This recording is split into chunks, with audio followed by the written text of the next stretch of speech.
Alright, this is a new location. Well, it's one that I've driven past many times before, but it's just one on the way, and I have a feeling it's going to be quality. I have a good feeling about this. They have a quality run organization in here, and it's coming up here pretty soon. So I'll see you in there, boys.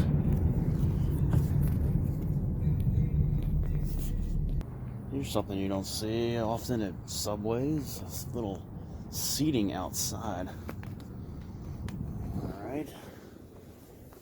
This is attached to, it's kind of a small strip mall, a little thing over here that's like a little bank type thing, and then a nice vapor shop. And that's it. And then we got the Subways. Alright.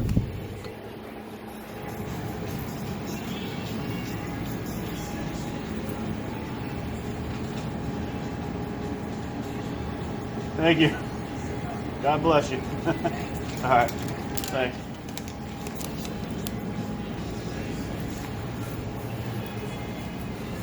All right. So, yeah, not too busy in there.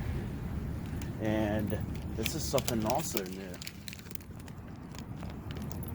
A paper bag. I've never seen that at Subway. It's always the plastic.